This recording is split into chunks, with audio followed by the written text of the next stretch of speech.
Dobro večer svima. Drago mi je što se ponovno vidimo. Ovdje vidim lica koja dolaze svaki dan. Vidim lica koja dođu povremeno, a vidim i nova lica koja nikad nisam vidjela u životu. A ja sam sretna što smo ovdje svi zajedno, što imamo život i što ćemo danas zajedno proučavati jednu jako zanimljivu temu. Svaki od nas ima smisli, svaki od nas ima um. I ja sam sigurna da će svako od nas u ovoj temi naći nešto za sebe. Danas ćemo proučavati o psihičkim uzročnicima bolesti, ali budući da je ponavljanje jedna dobra stvar, da zapamtimo neke stvari, želim da kratko ponovimo što smo mi do sada učili ovih dana ovdje. Mi smo učili da izlečenje, fizičko izlečenje, zapravo treba da počne sa odlukom. Ako ti želiš zaista biti zdrav, to je na prvom mjestu. Sve ono drugo ide kao posljedica toga. Mi smo napravili da imamo aktivan um. Ne samo da nas ovako kao mama i tata kada malo dete menjaju pelenu, a dete ne zna šta je i plače. Mi kada želimo da ozdravimo, da se očistimo, da nam bude dobro, mi moramo biti svjesni toga šta nam se događa i moramo to želiti. Zatim smo proučavali o 8 faktora koji nam pomažu, koji su nam na dohvat ruke, zrak koji udišemo, voda koja nas čisti, sunce koje nam daje dobre kosti, zdrava hrana koja nas izgrađuje naše tijelo, odmor koji je kao ono punjenje baterije, da imamo snagu za dan, fizička aktivnost koja nas čini da budemo aktivni, da imamo dobru cirkulaciju, umjerenost koja nam pomaže da ne prekršimo neke zakone našeg tijela koje postoje u nama i ono posljednje povjerenje u Boga, koje je zapravo cijelo naše ispunjenje. Zatim smo proučavali o hrani za naš organizam. Vidjeli smo da moramo koristiti hranu koja je kompletna, znači ne belo brašno, nego cijelocrno brašno, zato što to ima jedan loš efekt na naš organizam. Hrana mora biti čista, bez kemikalija, ne špricana. Objasnili smo zašto hrana vegetarijanska je daleko bolja od mesne hrane i pripremljena tako što je što manje termički obrađena. Da imaju života u sebi. Kad je skubana, pečena, spržena, ona više život u sebi. I da bude dobro kombinirana, znači u pravo vrijeme i sa mjerom. Jučer smo proučavali o prirodnim tretmanima u liječenju, bilo ih je puno. Ja sam vidjela da nekima je bilo jako puno. Tako im je bilo puno ovako.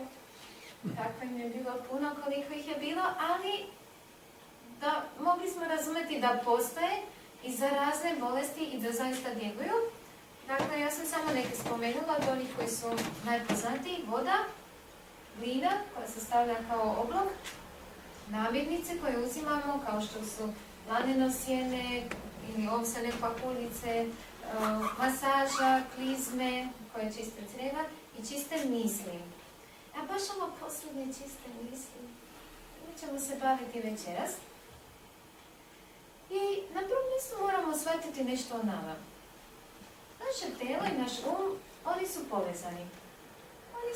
Ta veza postoji, kao brak. Kada se neko oženi ili uda, ta veza postoji. Iako se ljudi razvode, ta veza ipak i dalje neki način postoji, zato što Bog ipak prizna tvoju odluku da se učinio vezu sa nekim. Ali ovaj brak se ne može razvesti. I tijelo, to će ostati dok smo živi, imaju vezu jedno na drugo i utječu. Međutim, sa pojavom greha nešto se dogodilo. Jer tjelesno mudrovanje neprijateljstvo je Bogu, jer se ne pokorava zakonu Božjem niti može. Tjelesno mudrovanje, nešto se dogodilo sa telom. Ono se usprotivilo Bogu. I to je jedan problem. Tijelo je grešno, a on hoće dobro. Naprimjer, to svi znaju, ne moraš biti čovjek da vjeruješ u Boga, da ne kažeš ovako, ja znam da pušenje nije dobro, ja znam da pušenje nije dobro, ali ne mogu. Ja znam da je, ali ne mogu. I još napišu na kutiju cigareta, pušenje šteti vašem zdravlju i opet ljudi puše. Što znači da da njihov hoće da čini dobro, ali telo neće. I to je tako jedan ružan život. Naš izlaz je da naš duh stekne vlast nad telom i mi smo na to pozvani. A mi ovladamo to tijelo koje nikad neće da čini dobro i da imamo ovo iskustvo što je apostol Pavle imao. On kaže, tako dakle, ja sam umom svojim služim zakonu Božem. Znači, onome što je pravedno i dobro, umom služim. A telom kome služi? Zakonu grehovnom. Znači, on je u sebi osjećao to da, iako telo i su tako povezani kao brak, jedno vuče na jednu stranu, drugo vuče na drugu stranu. I kakav je to život? Pa to je patnja. Patnja kad ti znaš da je nešto ispravno, a telo neće. To je patnja. Ali to je patnja koja ima dobar kraj. Ako ti umom služiš Bogu, onda će se i tijelo isto pokoriti. U smislu, ono neće nadvladati. Ono će uvijek htjeti zlo, ali ipak će na kraju da učini što on želi. To je patnja, ali ima dobar kraj. Zato što postoji patnja koja nema dobar kraj i koja je uzaludna. I ja ću o tome pričati, mi patimo u našem životu zbog stvari koje su smeće i koje će na kraju ostati dalje smeće. Mi se u našem životu toliko mučimo i patimo za neke stvari koje su samo zapravo ništa, ono smeće. I ostaće smeće, patio se ti godinama, ne, on će i dalje u svojoj vrijednosti biti jedno smeće.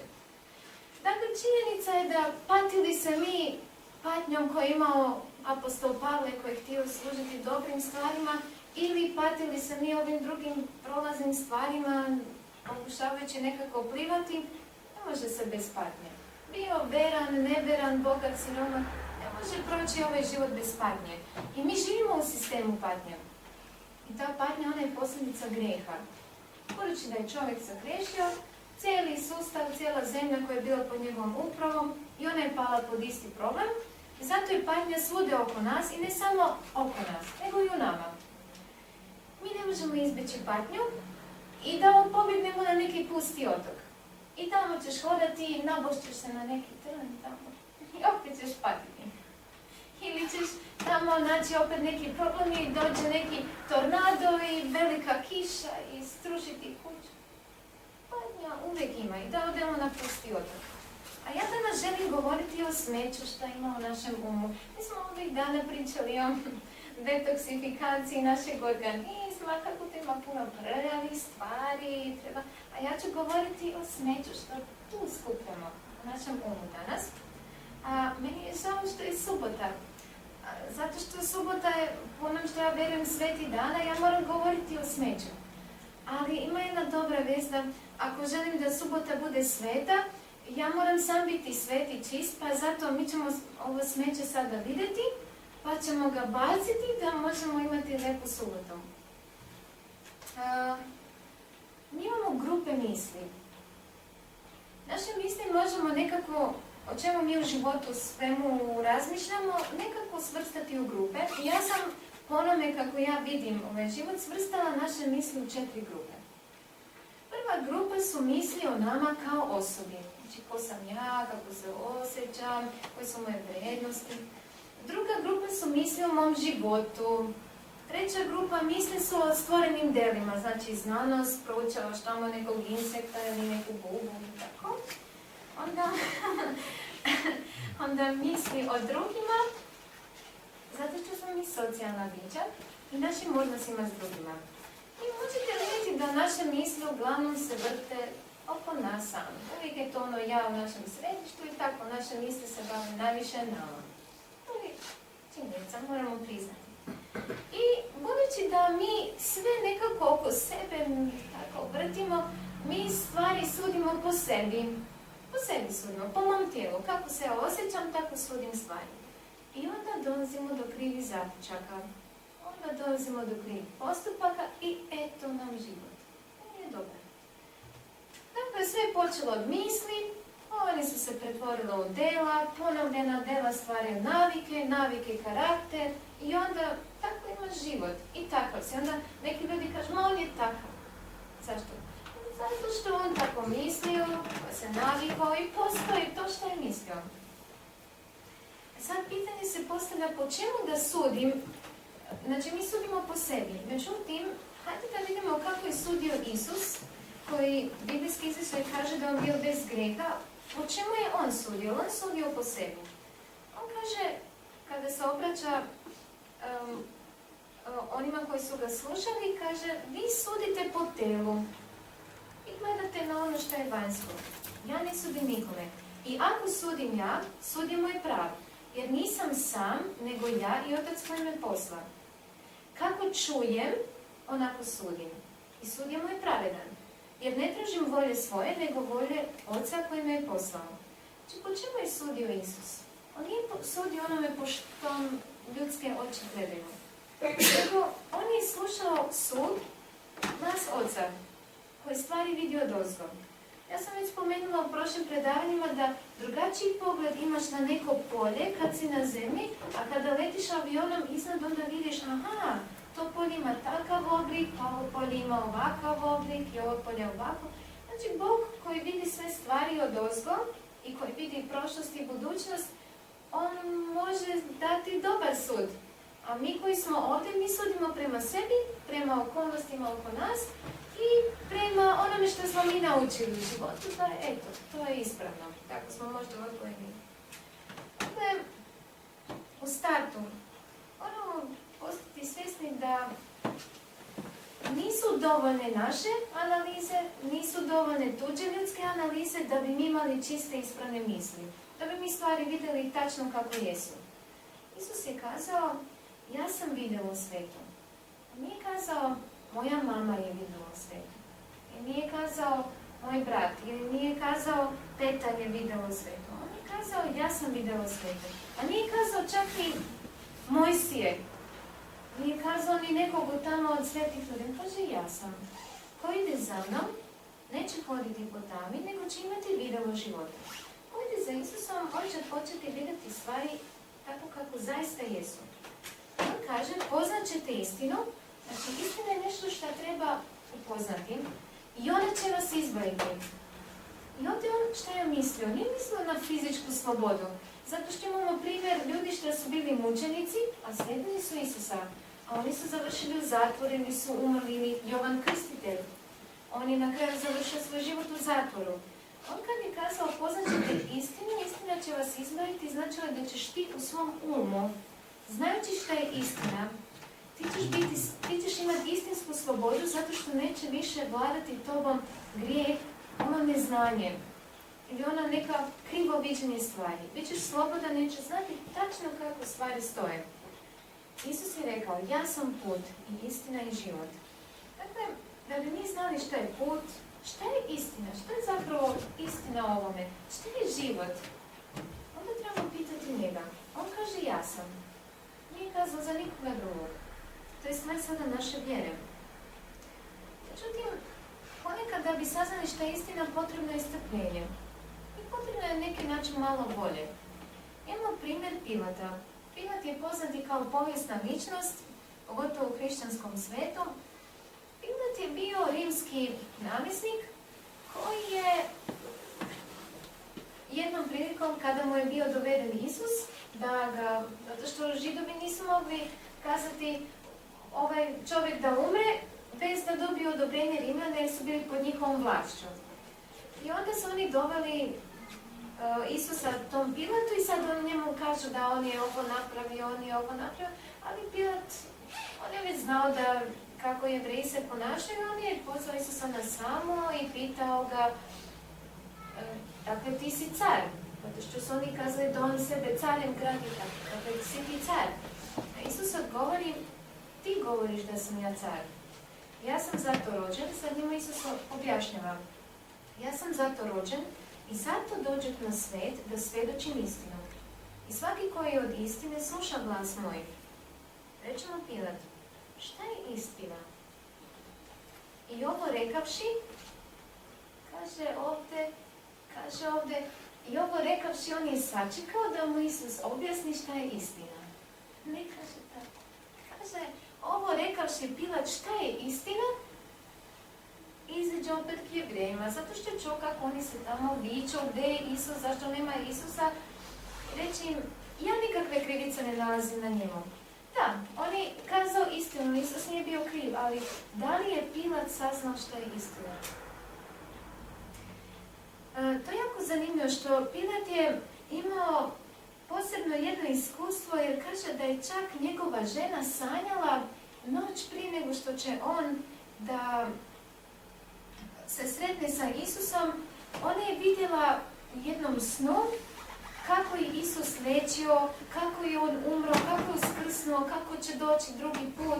I ona je se probudila sa velikom vikom. I ona se tako preplašila. I ona njemu napiše pismo Pilatu. Nemoj se ti mešati ništa u slučaju ovog pravednika, jer sam noćas jako postradala u snu.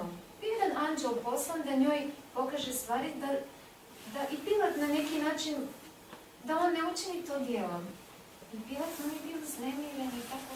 Ali na kraju on je ipak predao Isusa, to je sad jedna druga priča. Međutim, kad je imao priliku da sazna šta je istina, da upozna Boga licem k licu, on nije imao strpljenja da sasluša. Nešto drugo mu je odvuklo pažnje, oni su vikali tamo, on je bio možda umoran zato što su ga rano probudili, imao neke svoje planovi i on baš sačekao da sazna. Ali istina je nešto zanimljivo. Istina nikad neće doći tebi odjednom tako, sva istina. Nego istina je kao sunce. Kao što sunce izlazi sa istoka, pa raste, pa bude sve svetliji dan. Tako i istina. Istina neće nam Bog odjednom sve otkriti, nego moramo biti strpljivi i korak u korak, malo po malo saznati istinu. Ali radije 1 milimetar u svjetlosti, onaj jedan mali milimetar u svjetlosti napraviti, nego da napravim 1000 kilometara u tami. To je ipak mnogo vrednije. Zato što je ovo put slave, put života. A ova sva tama koje mogu da hodam, na kraju mi ništa neće doneti. Bolje 1 milimetar jednog istinskog napretka, da saznam šta je istina, kako Bog vidi stvari, nego mnoštvo kilometara u tami, mnoštvo knjiga, mnoštvo što god je napravio, ali da nije ona istina kako Bog vidi stvari, to je sve jedan veliki gubitak. Za mene bolje 1 milimetar napretka, da dođem na nebo sa 1 milimetrom napretka u svjetlosti, ja sam sretna. Nego da sam ostala na nuli u tami, da nisam ništa znala. Isus je kazao, sveća je telu oko. Ako dakle oko bude tvoje zdravo, sve će telo tvoje svetlo biti.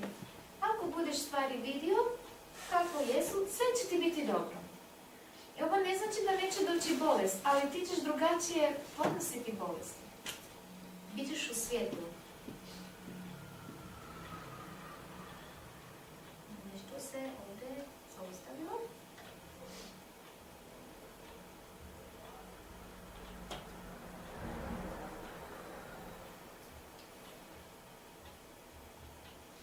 Samo malo.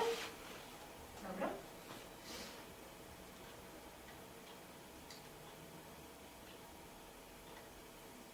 Tako. Dakle, postoje čiste i zdrave misli, ali one nisu nama. Isto kao što moramo uzeti nešto zdravo u sebe, tako moramo uzeti i zdrave misli. Oni su iznad nas. To je vječna istina koja je bila prije nas, koja jeste i koja će biti. Mi moramo tražiti, moramo i naći. Iako smo možda neke dobre misli imali u životu, na primjer imali smo neke dobre principe, uvijek ću pomoći. Stavit ću uvijek rame da pomognem nekome. To je dobar princip, ali to je isto Božji dar. Nismo mi sami po sebi neke dobre stvari radili, nego to je Bog djelovao na naše srce i mi smo to učinili. A sad ćemo se baviti našim mislima da bi razumjeli kakvim se srećem mi u životu bavimo. Misli o nama samima. To je prva grupa misli. Misli o nama samima često su vezani uz to kako mi sebe vrednujemo.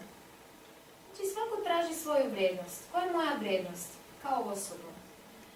Jedna od prvih stvari koja tako se očigledno može vidjeti, neki ljudi smatruju da je njihova vrijednost u tome koji talente imaju. Pa imamo, na primjer, nekog pevača koji ima neki lepi glas i zato što on ima lepi glas, on je tako super i ljudi trče trče za njim i traže autogram i spremni su da se guraju i stoji satima za koncert, a on će njima tamo pevati ja sam lud ili nešto tako, što uopće njima ne pomaže. Ili će im pevati možda da umrem ili da se, ne znam, da li razumete? Znači, on ima talent, ali džaba njemu talent. Ali ljudi tako vredno. Meni to često tako ljudi isto rade. Ali ja to ništa to ne uzmem. Oni meni kažu, joj, ti tako znaš lepo svirati na klavir, ti tako znaš lepo ovo. A meni to ništa ne znači. Zato što ne volim kad mene ljudi vrednuju po onome šta imam. Ako bi oni čuli kako anđeli sviraju, oni bi mene zaboravili. Ja se ne mogu ni usporediti s njima. Da ljudi šta mjere svoju vrijednost koliko znam. Ja sam studirao doktor ovoga, magistar, teolog i tako. I to je moja vrijednost. Znači, kakvo znanje ja imam, koliko sam knjiga pročitao. Pa znate šta, ima puno pametnih ljudi koji su velike škole završili i opet ne znači da su oni dobri ljudi. Ima ih. Koliko para zarađujem? To je malo, ja ću vam kazati, ne da govorim sad lošim Rumunima, ali u Rumunskoj narod je takav da oni odu u zapadne zemlje i onda kupe pare, izgrade veliku kuću tamo na selu i onda kupe još i BMW da se vidi da neko njemačko auto što ima dobro, tako, da se vidi da oni nešto. I jako je njima tamo važno u Rumunskoj da ti si, ima tako jedna riječ koja kaže on je uspješan. A da on uspješan znači da je zaradio pare, da ima kuću i da ima ovo, a ovaj drugi jadnik koji jedva uspije možda jednu sobu u kući napraviti zato što nema para, on nije baš uspješan. Ovaj drugi je uspješan. I tako ljudi mere jedni druge koliko para zarađuju. Ali to isto nije istinska vrijednost. Ako vi želite biti po tome vrednovani, onda ima neki šta rade razlike između sebe i drugih i mjere se koji posao radi. Ja radim fini uredski posao. Tako sve je čisto u mom uredu, a onaj što tamo, izvinite, onaj što tamo kopa kanale, on tako prljavi sa zemljom ili onaj dimnjača što crn hoda. On nije tako, ali ovaj posao, znači, kada ja hodam ulicom, pa sam odjevenu odijelo, one šljake tamo prođu nekom prljavom. Ja sam nešto. Tako mi razmišljamo o sebi, mjerimo se da smo mi nešto ako neki posebni posao radimo. I postoji još jedno drugo. Neki se vrednuju po tome koliko sam ja ljudskih kriterija o tome šta je ispravno ispunio.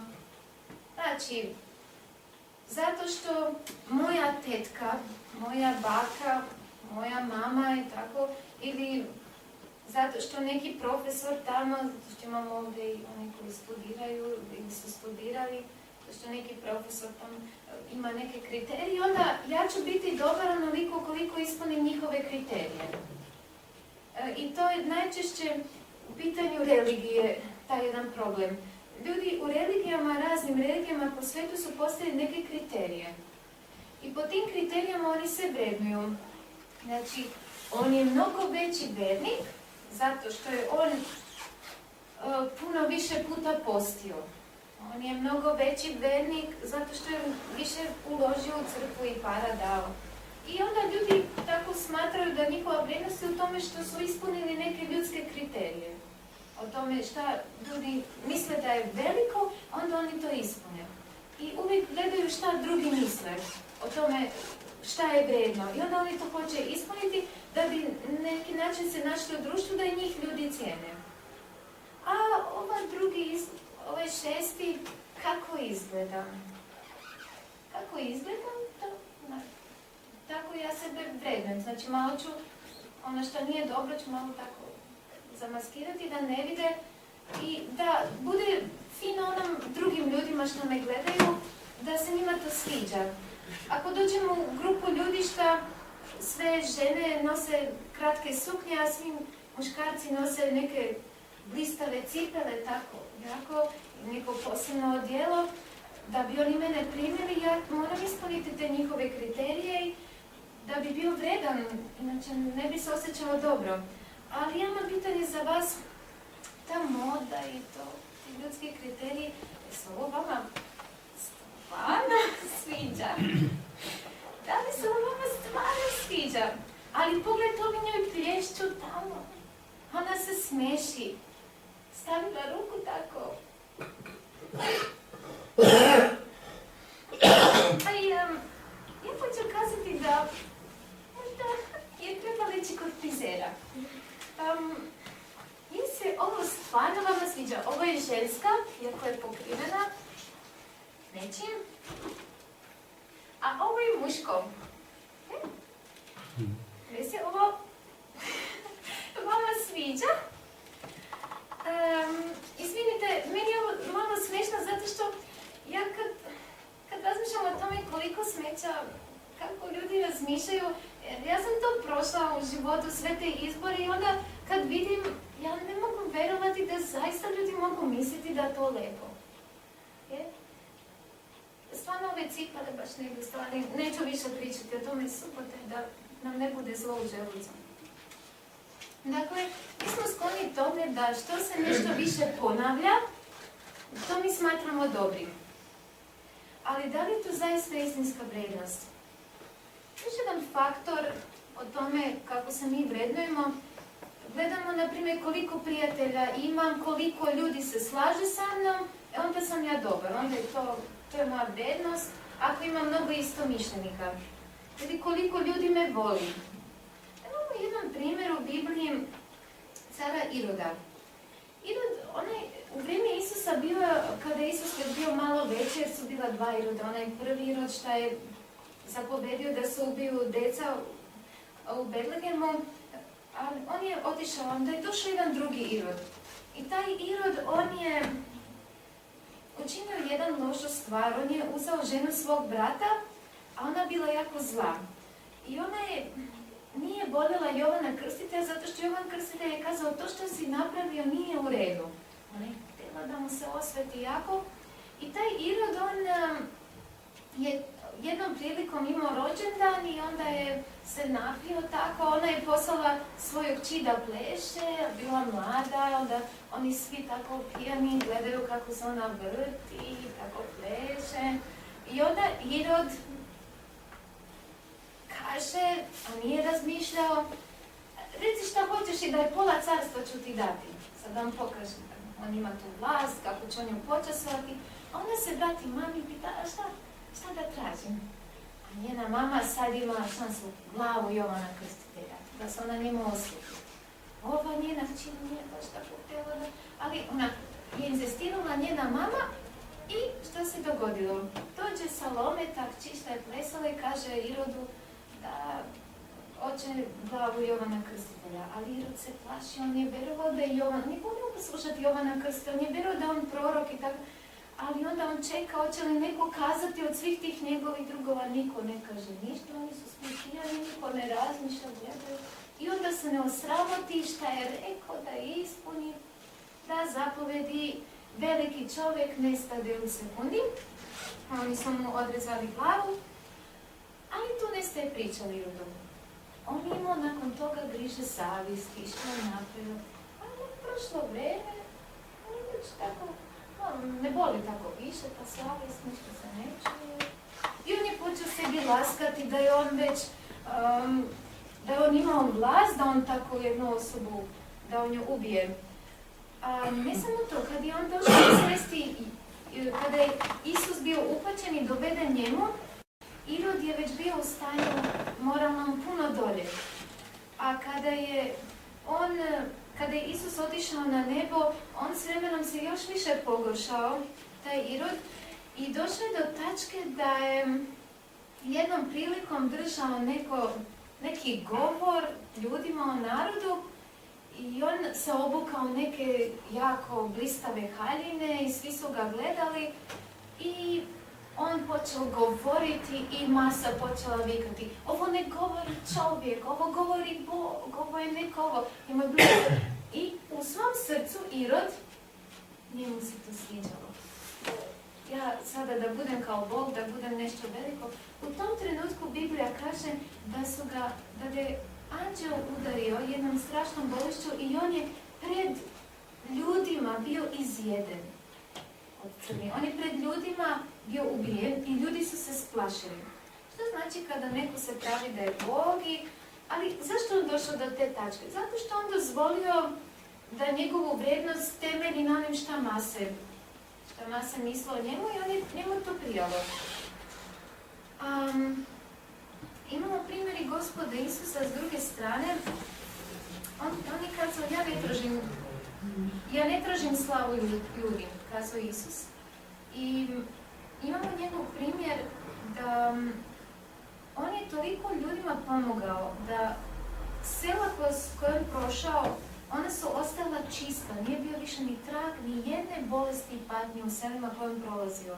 On je od jutra do mraka radio, pa ipak te mase ljudi koje on izliječio, bili su tako, kao neke ovce. Kako se menja vetar, tako se menja masa. Kako kažu ovi, tako kažu oni. I puno ljudi je voljelo blagoslove što njima Isus dao, ali jako malo je njih bilo spremno da ga zaista slijedi. Isus, da je on temeljio svoj život i vrijednost na tome da ga mase vole, bio bi jako razočaran i on kaže i svojim učenicima, bit će udaren pastir i ovce će se razbježati, i ostavit ćete me samog, ali nisam sam, nego Otac sa mnom. I na križu ostaje sam. Učenici još bili razočarani, mi misli da on mesio i tako. Oni mislili, ljudi su promjenjivi kao vetar. Isus nije temeljio svoje vrijednosti ili svoj život na tome šta ljudi misle o njemu. Ovo je često problem u tome kada su susjedi u ratu. Ali o tome ću kazati nešto kasnije. Da, zapravo kazat ću to sada. Ja sam prošla domovinski rat, ali kao malo dete. Ja se ne sjećam. Ja se stvarno ne sjećam ništa. Ne sjećam se bombardovanja, ništa. Ovo je domovinski rat. Ali su meni pričali ljudi što su živjeli u to vrijeme. Kaže, najbolji prijatelji, susjedi, koji su svaki dan se posjećivali, bili zajedno. Došao rat, zato što jedan je bio ove nacionalnosti, ove nacionalnosti, neprijatelji. I ne samo to. Ovi otišli izbjeglice, a ovi ušli u njihovu kuću, pokrali stvari, uzeli sebi i do dan danas imaju njihove stvari. Ljudi su promijenili. Okay? Zato da ne temeljimo šta misle drugi o nama. I kad mi sami sebe analiziramo, ko smo mi, šta želimo, koje su naše vrijednosti, najvećim delom gubimo vreme. Gubitak je vremena da samo sebe analiziraš. Naša istinska vrijednost nije u onome što mi imamo, niti nije u mišljenju drugih, već u onome što smo, kakvi smo mi osobe. I moramo biti iskreni sami sa sobom, da pogledamo sebe u stvarno stanje stvari. Baš onaki kakvi jesmo. I ima još jedna tačka. U nama je zlo. I to zlo ne izlazi iz nas uvijek. Znate zašto? Zato što Božji duh nas drži pod kontrolom. Mi kažemo ja sam se savladao ili osjećam nešto, ali nasmiješim se. Ko ti da snagu da ti zadržiš zlo koje u tebi? To je Božji duh. Ali šta se događa kad Božji duh se povuče od ljudi? Ovo je slika jednog koncentracijskog logora iz Njemačke. Šta se događa kad se Božji duh povuče od ljudi? Ljudi su spremni postati gori od zvijeri. Onda se naša zver pokaže. Ja nisam htjela staviti još gore slike. Subota je, ima milost k vama. Ali ovo tu je slika izgladnjelih ljudi koji su preživjeli koncentracijski logor. Jedni od mnogo njih su umrli, ali ovi su sretnici preživjeli. U posljedicama psihičkim i fizičkim to ne može se izmjeriti kako su oni na kraju ipak završili, ali eto, kada Božji duh se povuče od ljudi, jer ipak Njemci, oni su izabrali svog vođu i oni, ta njihova mržnja, oni su dozvolili da duh mržnje i netrpeljivosti zavlada njima i tim su odbacili Božji duh da on njih vodi. I oni su bili u stanju ljudima raditi strašne stvari. Onda se pokaže naša zver koja nama, ali hvala Bogu što nas on još drži. I ako imamo nešto dobro u nama, to je njegovo delo. I ako imaš neku dobru karakternu osobinu, raduj se, ali nemoj se hvaliti. To je moje, to sam ja razvio, smislio, nije to došlo od tebi. Svako dobro dolazi od Boga. I ako imaš neku dobru osobinu, napreduj u njoj. Ako si milosti, budi još milostiviji. Ako si strpljiv i znaš saslušati, budi još takav. Nemojte se zaustaviti samo na onom što imate. Dakle, misli o nama samima. Ako razmišljanje o sebi baziramo na krivim kriterijima i krivim računima, analizama, može se dogoditi da u nekim životnim situacijama koje se okrenu, slučajno ili u jednom trenutku, možemo doživjeti duboko razočarenje. Mi smo imali takvu predstavu da će biti tako, ono se totalno sve okrenulo na drugu stranu. Da neki ljudi koji svi njihove nade, kalkuliranja, analize, želje, kada to sve padne u vodu, postanu jako depresivni, pa hoće da se ubiju jer ne znaju više. Sve što sam zidao, sve uništeno. Ja se sjećam, bile su poplave prije nekog vremena u Austriji i tamo u novinama piše kako, znate, inače Austrijanci, oni vole imati tako malo vikend kućice gdje oni nešto sade u vrtu ili da jednostavno budu u prirodi i uživaju prirodu. I bio neki čovjek što je preko 50.000 eura investirao u svoj vrt. Ja ne znam što je bilo u njegovom vrtu, ali znam samo da sam vidjela sliku kad je došla poplava, te je samo voda bila, ništa nije bilo. I on je nesretan što je njegov vrt otišao, to je samo bio vrt. A kada ti nešto u životu radiš planove, pa ne znam, želiš obitelj, pa sve nešto, velike neke važne planove, i onda se sve to okrene i onda sve, ne možeš više naći izlaz, ne možeš više ni volju sa životom. Neki završe i odu čak i naprave suicid, a ja to ne savjetujem nikome, nemojte to ni slučajno ni pomišljati na tako što. A neki ljudi od silnog razočaranja se stvrdnu, nemaju više povjerenja u nikoga, u ništa i idu cijeli život svojim putem i uvijek nisu zadovoljni. Ni za ovo, ni za ovo. Zato što su se razočarali u ono što su oni željeli i sad za njih više nema ništa drugo nego samo ništa me više ne zanima, neću da čujem ni za ovog, zašto Bog ovo dopustio, zašto. I tvrdi su ko kamen, ali nije Bog kriv to, nego ako si ti kalkulirao, a nije Bog kriv što nisu tvoji matematički računi izašli dobro. I gore je kad shvatiš da si sam sebe prevario, nego kad te neko prevario. To boli više. Ali upozorenje o tome da se baš ne uzdamo u sebe još iz davnih dana su zapisane. Kaže Bog preko Jeremije da je srce prevarno više svega. Ti misliš da te prevario neka osoba ili neko tamo? Neki političar te prevarilo srce više svega. I opako je, ko će ga poznati? Onda u poslovicama kaže, uzdi se u Gospoda svim srcem svojim, a na svoj razum ne oslanjaj se.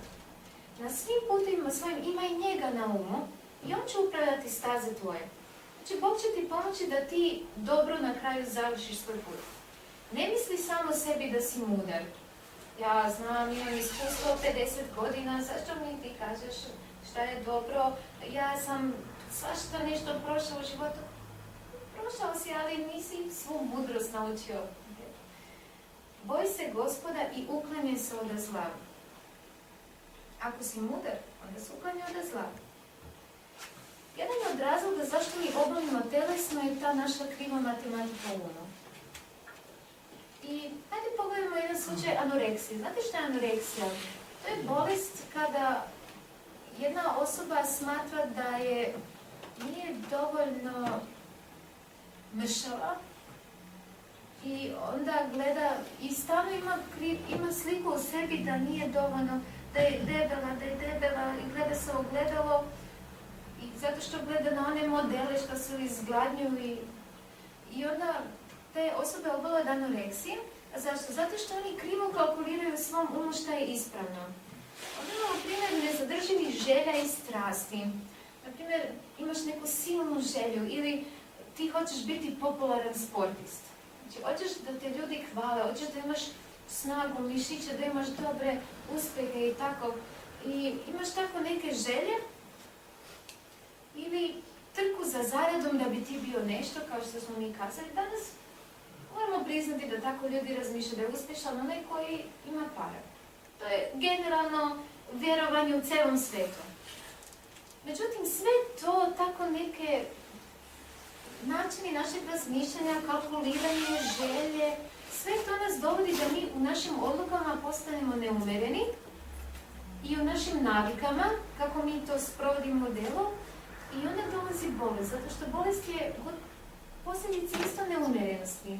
Naprimjer, ti ako bi želio biti popularan sportist, šta ćeš ti? Ako želiš biti popularan sportist, ti moraš imati na neki način snagu, moraš brže trčati. Šta onda rade sportisti? Uzimaju neke posebne proteine, dopinge. Onda, to je jedan primjer kako čovjek zbog nekih želja i ideja počne da sam sebe uništava i postane neumjeren, ne sudi ispravno. I onda se razboli. Koliko je slučajeva bilo sportista koji su umrli na terenu? Zato što im je srce puklo, jer su koristili stvari koje im stimulišu krv i nervni sistem i oni su, kad je došli na tačku, ne mogu, samo legli i gotovo. Ja vam savjetujem da kupite drugi matematički udžbenik o vrijednostima. Možda ste do sada u životu studirali iz jednog udžbenika, ovo je dobro, ovo nije dobro, 3 plus 3 je 5 i 5 plus 2 je 1. Ja savjetujem da kupite drugi matematički udžbenik, a ja ću iduću nedelju, baš u nedelju i iduću nedelju, pričati o matematici života o 0 i 1. Jako jednostavna matematika života. Ne moramo doći do 10. Ćemo se ostati 0 i 1. Druga grupa misli o našem životu. Znači sada malo nećemo pričati o sebi, ali ćemo pričati o našem životu i planovima. Svaki od nas je kao neki graditelj. Svaki od nas hoće izgraditi nešto u životu da taj život lepo izgleda, kao neka lepa kuća. Ali, znate, čak i u životinskom svijetu imamo primjer onih koji znaju lijepo graditi kućice i oni koji ne znaju lijepo graditi kućice. Imamo primjer grlice. Grlica, ona kad radi svoje gnjezdo, ona svašta nešto može staviti da joj bude gnjezdo, pa čak i staklo. A kad napravi gnjezdo, ne misli ona ponekad gdje će ga staviti, pa ga ponekad stavi pod neki semafor. A onda kad tamo, zašto mi crveno, zeleno, žuto, svaki dan, ne zna ona tako misli da to je ispravno.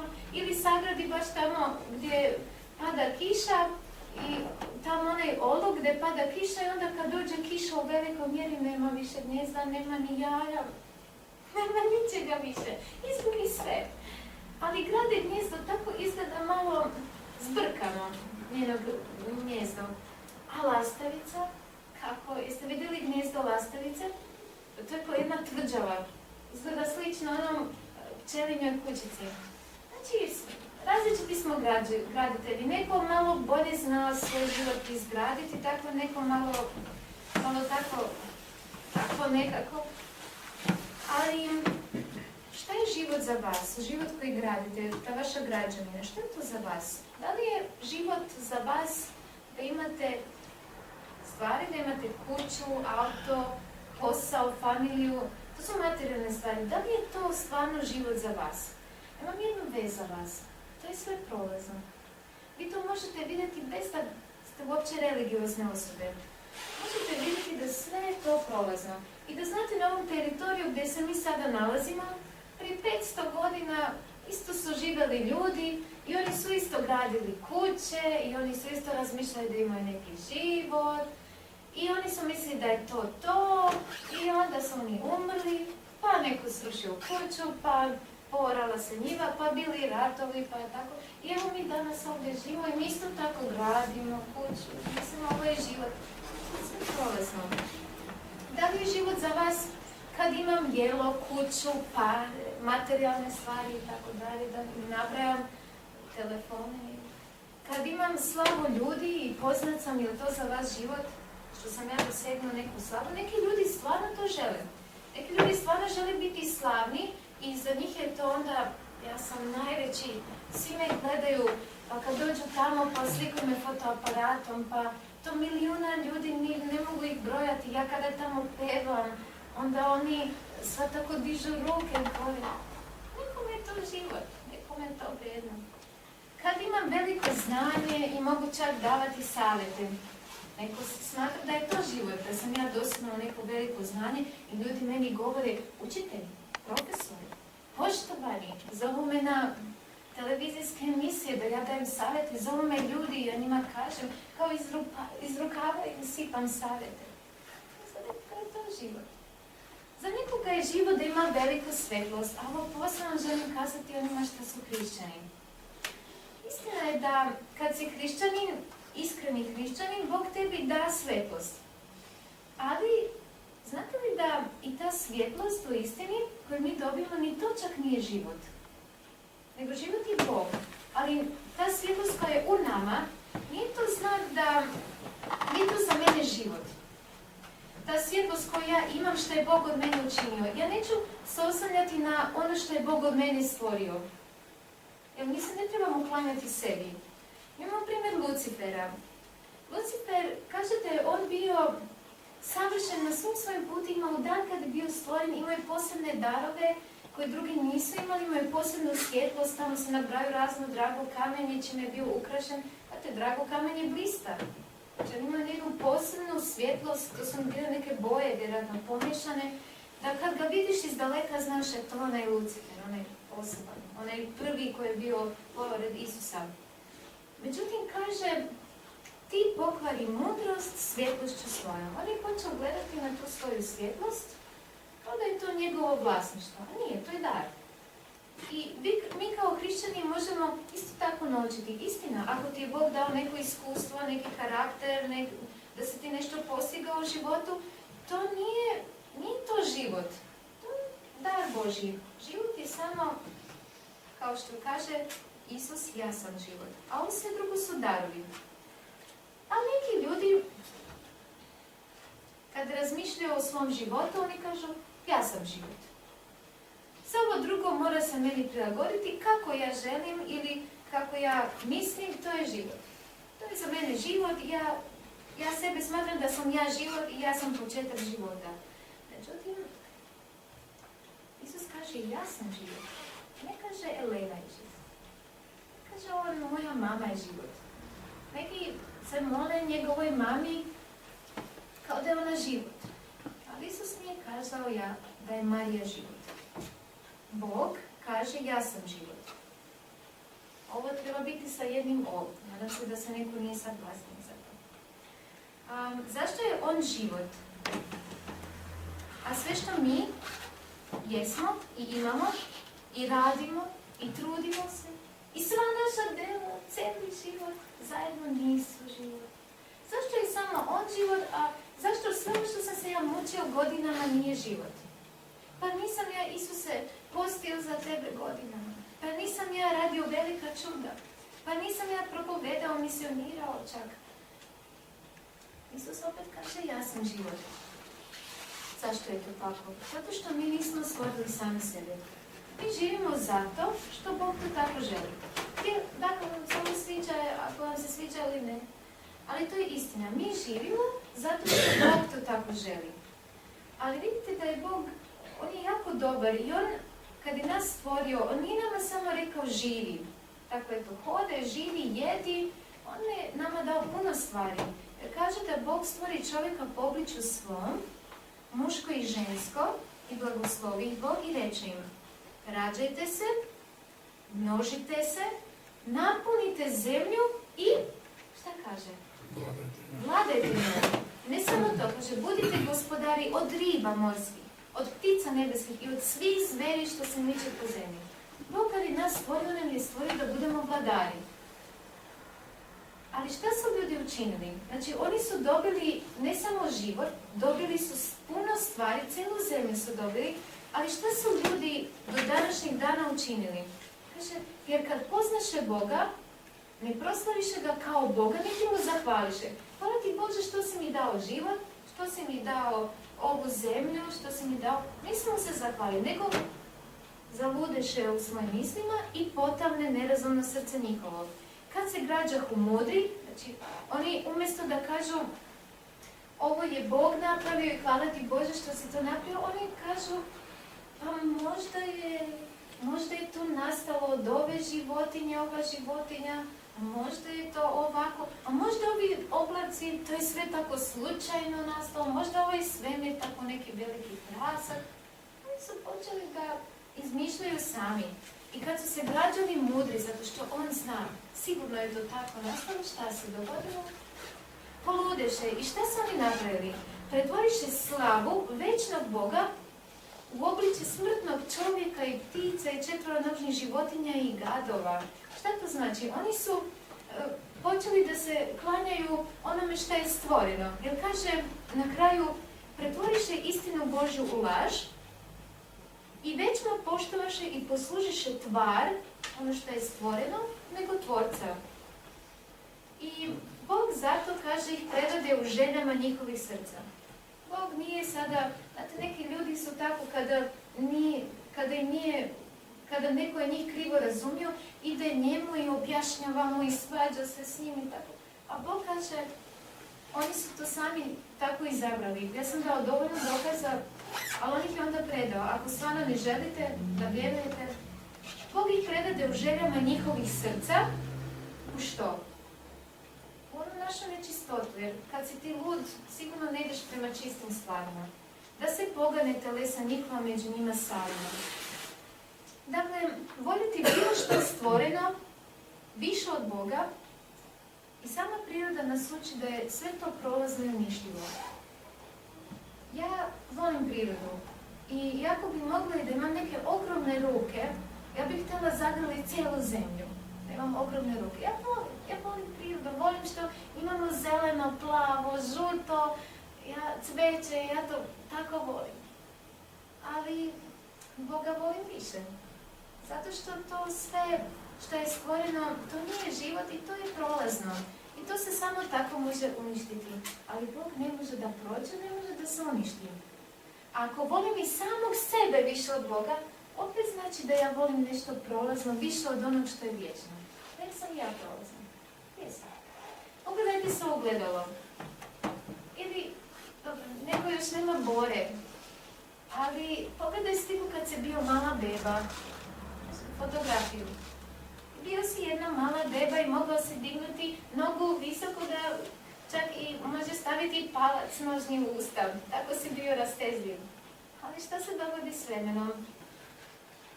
Ta rastezljivost nije baš tako više. Onda sad si mladi, imaš snagu, imaš želje da cijeli svijet je tvoj, imaš planove. I onda tako dođu godine kada juhu, i onda voli kuk. Voli nešto drugo. Pa onda bojim se, malo se bojim. Pa onda dođu dani kada promijeni se vreme, pa i mene boli kralježnica što se promijenilo vreme. I onda ja kažem mojim mladima, bit ćeš i ti jednog dana star, ćeš znati, oni se meni smiju. A ja se njima smijao. I eto, prođe život, samo tako.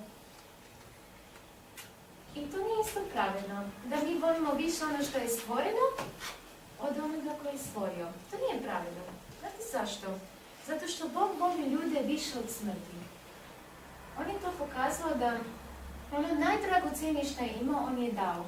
Gospod Isus je takvu žrtvu podnio koju mi ne možemo nikada i nikada nećemo isplatiti nazad. Zato što on je ostavio sve i on će vječno imati na sebi ovu prirodu ljudsku koju je uzeo. Zato što je on odlučio i kaže Bog je dao svog jedinorodnog sina, da svaki ko u njega vjeruje ne pogine, nego da ima život vječni. I zato što je ta ljubav nema granica, zato što on je jedni imao vječni život i on je i taj vječni život što je imao, on ga je dao radio. I to nije pravedno da mi volimo nekoga ili nešto više od Boga. Mi smo stvoreni da možemo biti voljeni od vječne ljubavi, a ne samo da kušamo prolazne stvari. Bog je nas stvorio za vječne stvari. A naša ideja o uspjehu života, šta je život i vrijednosti koje mi stavljamo, često nas košta zdravlja. Daću vam jedan primjer. Kada sam bila u jednom gradiću, tamo sam pozivala ljude da dođu na predavanja zdravstvena. I išla sam od kuće do kuće, zato što ponekad ljudi kažu ne mogu doći, ali me jako zanima i onda postave pitanja o zdravlju, da ja njima nešto kažem. I sjećam se da sam došla do jednog brdašca, tako, i tamo jedna kućica, mala kućica, mala, trava oko nje. I ja pozdravim čovjeka, on pozdravi mene, dođe mi pričavo, ja kažem, imate baš lijepu malu kućicu, ja volim male kućice, velike kućice, puno posla, ne veliku kućicu, hoću malu. Jer ja mu kažem, imate lijepu kućicu, on meni žalostan kaže, da, ja malu kućicu, ja bih htio veliku kuću da imam, šta, tako živim i tako, i on priča. Ja prođem, mi se pozdravimo, odem dalje, par koraka, malo se spustim na brdo, vidim jednu ogromnu kuću, veliku. Tamo ispred kuće sede dve osobe. Sjede izvan kuće, sjede i gledaju. Gledaju nebo, ne znam šta su gledali. Ja njima dođem i kažem, imate veliku kuću? A oni kažu, joj, veliku kuću, a nema deca, mi misli da će deca ovdje živjeti, oni svi otišli, sad moramo plaćati grijanje veliko, sada ko to može brinuti? Nikad nisu zadovoljni. Život, šta je uspjeh u životu? I taj komfort, danas ljudi vole komfortno da žive. Ako pogledate ove klupe na kojima sedite, pa to je komfort, možeš čak spavati ovdje kako fino, mekano. A kako su prije bili u crkvama, ima još neka mjesta gdje ljudi još uvijek sjede na jednoj dasci ili sjede dole. Od nama je super komfortno, ali taj komfort češće nas uništava nego što nam pomaže. Zašto? Zato što razvija kod nas jednu vrstu ljenosti i lagodnosti. Naviknem se da mi je sve fino i onda kad dođe neka patnja, to je šok. To je šok da ja to moram napustiti. Hvala Bogu što on dozvolio da dođe patnja na nas. Ne budemo tako komfortni i leni. Nama je još jako dobro.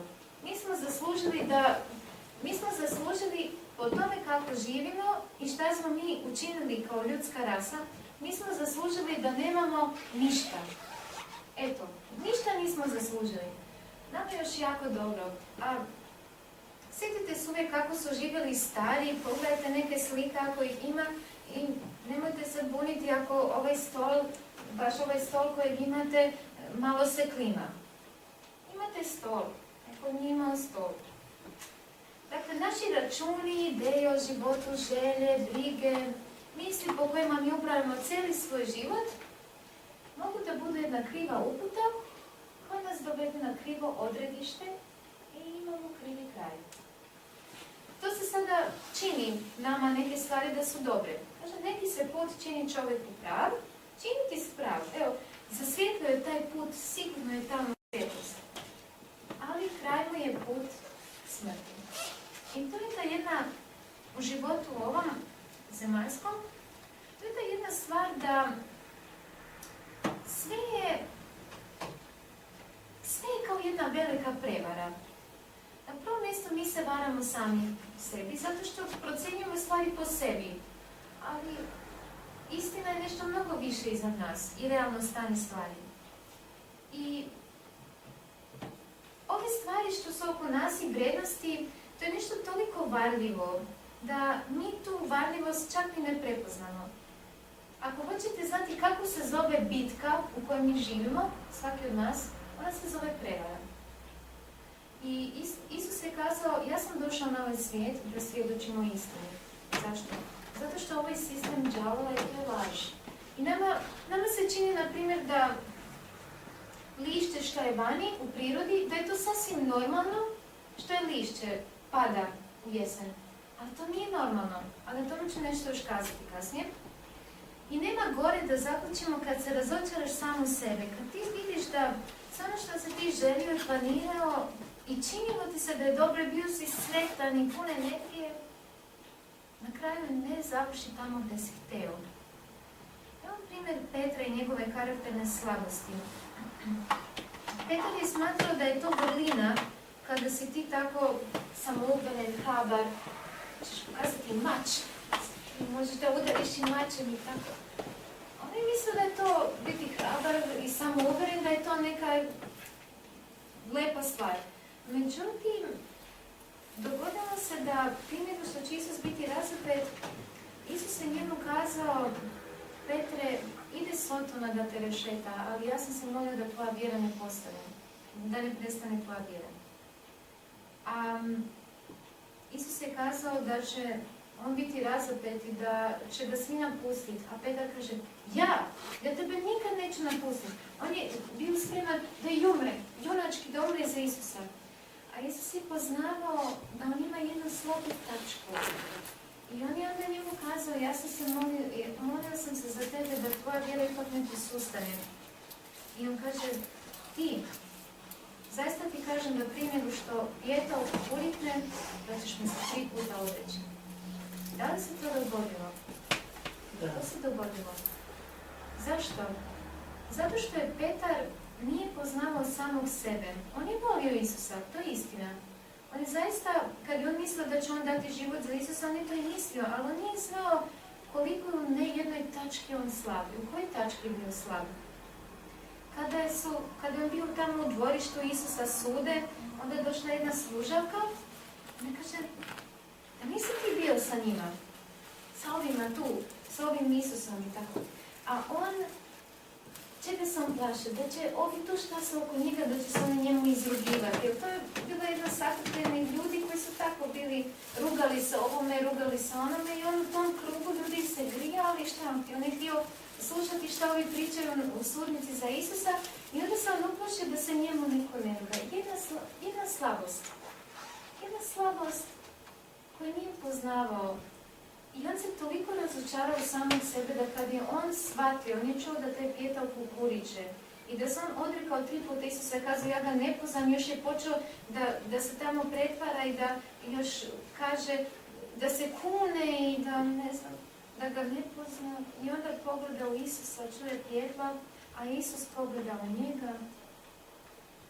Isus, on je to njemu kazao i kad je Petar to vidio i shvatio koliko Isus njega zapravo dobro poznaje i koliko on sebe nije poznao i da on nanio veliku bol Isusu time što on, kao njegov poznati učenik, tako se ponio, njemu je to bilo toliko teško da on otrčao i otišao na mjesto gdje Isus se prije toga bolio u Getsemaniju i tamo je pao i on je plakao. I onda je bio tako, znate kako se on osjećao? On se osjećao, nije bio više siguran nekako kako će sada pogledati Isusu u oči zbog toga. Ali kada su anđeli kazali ženama, idite, recite braći njegovoj i Petru, da će ih čekati tamo i tamo. Zašto su anđeli dodali i Petru? Zato što su oni znali da Petar, tako, ne znam više kako da pogleda u oči. Onda se on sreo sa Isusom, ali to je jedna lepa priča koju možete pročitati. Uglavnom, što je Petar napravio, što je bilo je. On to nije mogao ispraviti. A isto tako u našem životu. Greške što smo napravili, što je bilo je. Nema više sada plakanja za ono što si napravio. Sada možeš samo da izabereš bolji put. Hvala Bogu što naši neuspjesi se neće spominjati na nebu. Isus neće na nebu meni govoriti, Elena, ti si tamo onaj dan, onaj čas napravila ovo zlo. Ti si ovo napravila. Isus vam kaže da će naše bezakonje staviti kao jedan oblak ili da će ih baciti u bezdan oceana, da ih se više neće spominjati. Zato što grijeh je nešto toliko prljavo i toliko ništa dobro ne donese, da ni sam Bog se ne želi takve stvari sjećati, ali posljedice naših odluka će se ipak pokazati samo u večnosti. Mi nismo toliko svjesni šta grijeh u našoj prirodi radi. On nas toliko unižava da postoje neke visine u vječnosti koje možda mi nećemo nikada dosegnuti, zato što smo ovdje izgubili neke kvalitete zbog igranja sa grijehom. Posljedice svih naših krivih odluka i neposlušnosti će se pokazati tek u vječnosti. Možda ćemo biti spašeni, ali veliku razliku je ako ti dođeš u vječnost, a bio si cijeli život poslušan i saznao si o Bogu, ili dođeš u vječnost tako što si igrao sa grijehom i tako i u zadnji čas se ipak odlučio. Kako veliko znanje je stekla ona druga osoba, a kako znanje i karakter je stekla ova osoba. Krive misli, krivi razvoj. Ako imaš krive misli, krivo ćeš se razvijati. Možda ćeš postati neki defektno drvo. Defektno. Kako želiš doći u vječnost? Želiš doći kao neko lijepo oblikovano drvo? Ili neko drvo tako koje možda nema ni mjesta tamo? Treća kategorija su misli o stvorenim delima. Ovo je jako zanimljiva tema. Ja ne znam da li među vama ovdje ima znanstvenika ili medicinara. Mnogi ljudi ne vjeruju u to da Bog ipak je istina, zato što se oni baziraju na takozvanu znanost. I ja nešto želim kazati o znanosti. Vi znate da su prije znanstvenici vjerovali da je zemlja ploča. Onda su nakon puno vremena došli do zaključka da ipak nije ploča, zato što ima ova sjena na mjesecu, kad je pomračenje mjeseca, onda vidi se da nešto kugla je tamo, pa onda vjerojatno je zemlja kugla. Onda su nakon nekog vremena došli do zaključka da zemlja je kugla, ali malo je tako jajasta, zbog magnetnih polja. Znanost se menja. Šta je ispravno, kako ovo se menja. A medicina, ista stvar. Prije su oni vjerovali kad su otkrili morfij, ma to je super stvar, a onda posljedice se pokazale da nije baš morfij bio dobar. I danas liječenje morfijem je jako sa puno kontraindikacija, puno štetnih posljedica i morfij spada u kategoriju droga i ovisnost može stvoriti. Ali prije su oni vjerovali, ma to je super stvar i to svima preporučali da se time leče. Znanost je promjenjiva. I problem znanosti je to što ona primjećuje zakone koji postoje i na temelju njih zaključuje te zakone koje ona promatra bez da prihvati znanju da postoji jedan večni sistem i da postoji jedan univerzalni konflikt između dobra i zla, u kojem smo mi. Ali znanost, ona kao da to ne vjeruje da postoji večni sistem, ne vjeruje da smo mi u konfliktu između dobra i zla, i ona promatra sve kao da je sve ružičasto i da je to tako. Naprimjer, znanost kaže, sasvim je normalno da lav onu tamo zebru uhvati, da ju uguši, da ju pojede. Ako ovi svi životinski, što imamo serijali, dokumentarci, što često daju ljudi, djeci da gledaju, šta je to? Oni tamo prikazuju priče tamo. I onda je lav uhvatio zebru, onda je on ju ugušio, onda je ono, kao da je to nešto normalno. To nije normalna stvar. Mi čitamo u Bibliji da lav će jesti travu na nebu, znači neće biti ubijanja, neće biti toga, ali znanost ona govori o tim stvarima kao da je to tako i da je to normalno. I na primjer lišće što pada, što sam već spomenula. To kao da je normalno, međutim, to nije bilo normalno da drveća izgube svoje lišće. To nije bilo normalno. Međutim, kao posljedica greha, to se dogodilo i mi danas te stvari koje nisu normalne, nazivamo normalnim. Ljudi kažu smrt, to je normalna stvar, svi umremo. Nije to normalna stvar, Bog je nas stvorio da živimo večno. I postoje zakoni koji vlade ovom zemljom. Postoje takvi zakoni upravljanja koji mi ne možemo potpuno razumjeti. Naprimjer, znanstvenici ne mogu razumjeti kako zapravo magnetna sila funkcioniše. Oni ne mogu neke stvari razumjeti. Zašto se ta zemlja tako kreće? Zašto? Ne mogu oni to baš objasniti baš zašto. Oni to samo primete da se to događa. Ali, zar je normalno da na ovoj zemlji postoje vulkani, potresi, poplave, uništenja? Zemlja je stvorena po zakonima, zato što Biblija kaže da je Bog tačno izmerio sve, kako će biti zemlja, on je sve to spremio.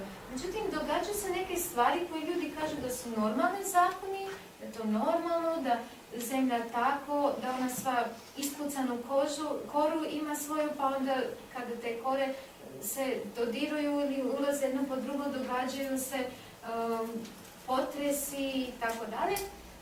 Ali to nije normalno. I još ima jedan problem što se tiče znanosti.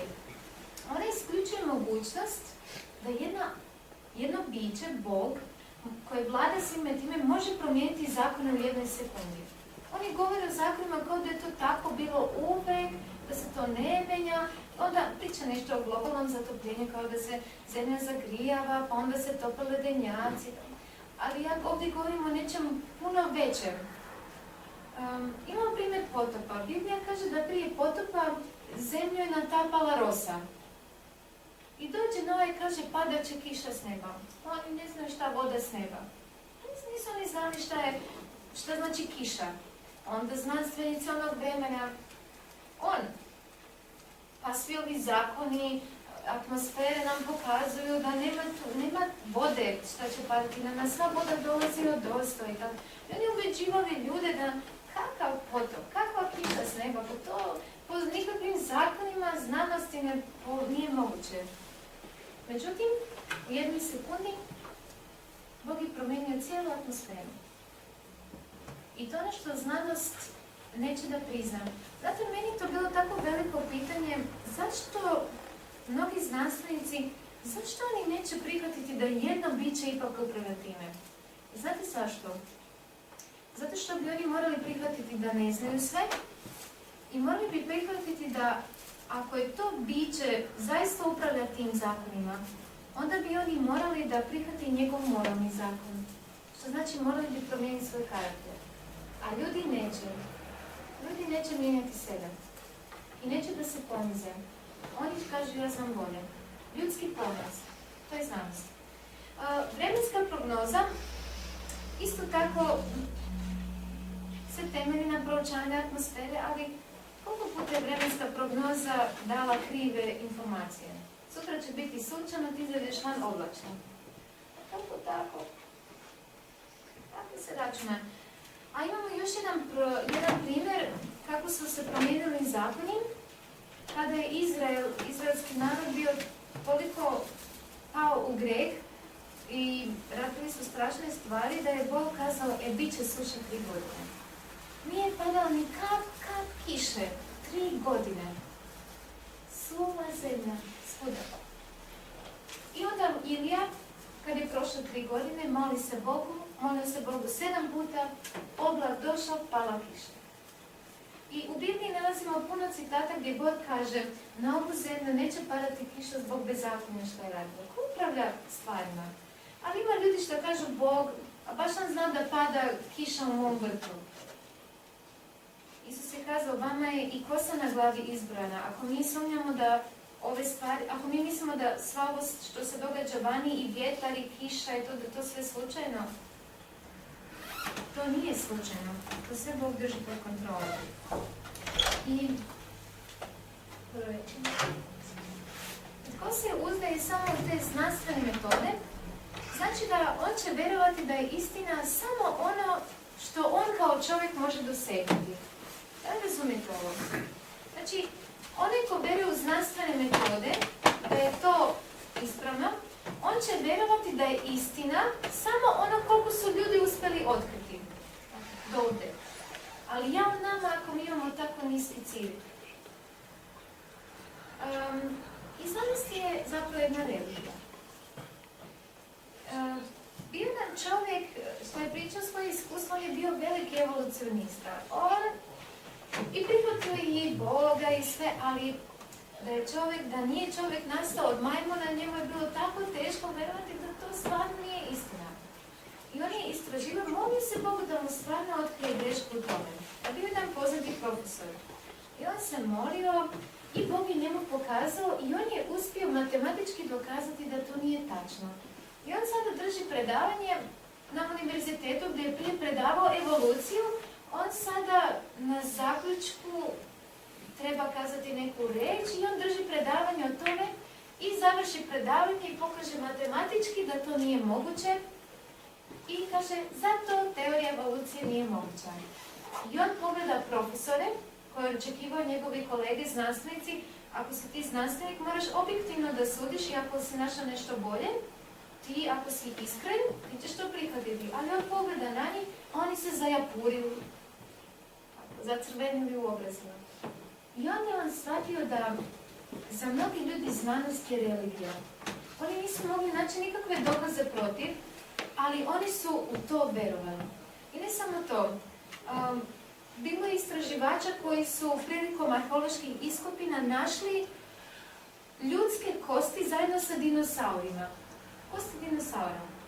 Gledaju, kažu to nije moguće. Zašto? Zato što oni imaju svoju religiju, kako su oni naučili, od toga se drže. Ili su vidjeli ljudsku stopu pored dinosaurske. Ili su se našle iskopine gdje su se našle amfore, gdje se vide ljudi kako ovako vuku sa sobom dinosaura kao kućnog ljubimca. Gleda, ne veruje. Znanost je kod mnogih ljudi religija, ali takva religija uništava istinsku vjeru. Međutim, Bog je dao mjesta sumnji. Ako neko hoće da sumnja i hoće da veruje samo u te ljudska otkrića što su se otkrili, tako je čovjek izabrao. Međutim, Bog je nama dao mnogo više stvari. Mnogo više nam može otkriti.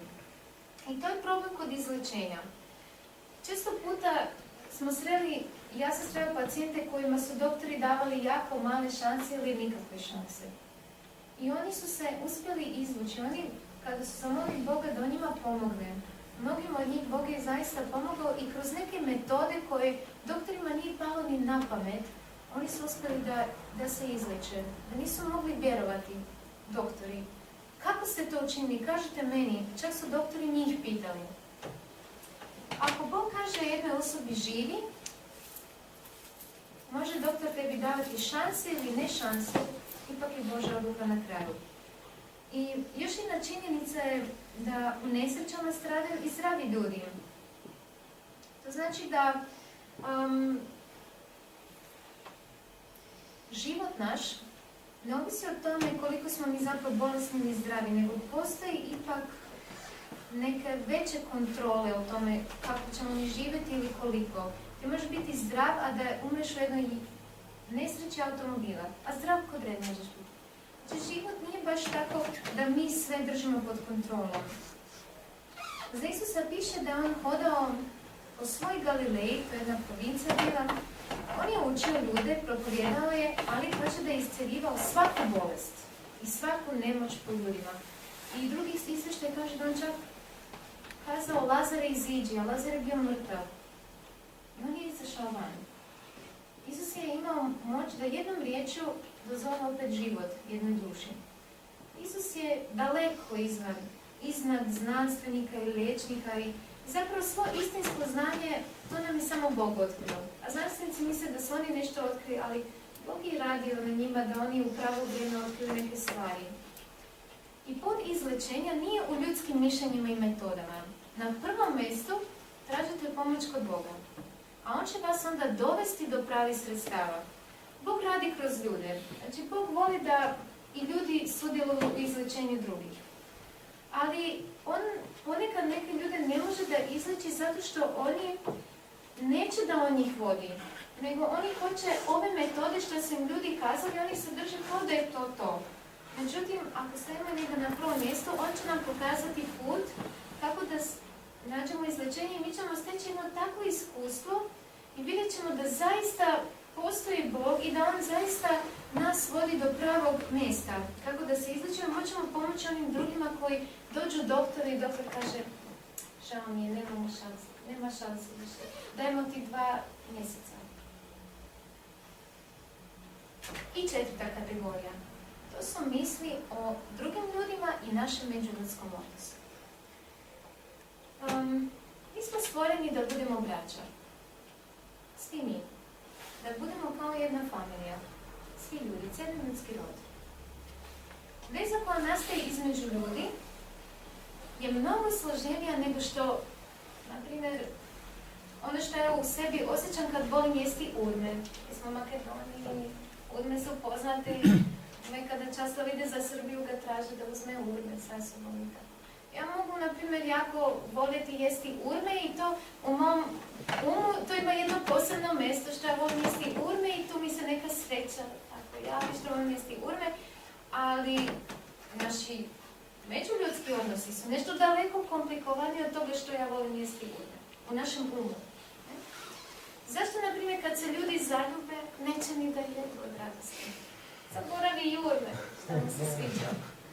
Zašto kada neko nas rani, patimo tako da imamo tu patnju da ne možemo više naći ni riječi, a mi obično nikome od nas ne fale riječi. Svi mi uvijek imamo nešto za kazati i komentirati. Da ne nađemo ni reći da objasnimo šta nam se dogodilo i prelazi našu sposobnost izražavanja. Ja kažem da imati prijatelja je jedna skupa i veoma složena stvar. Traži srce.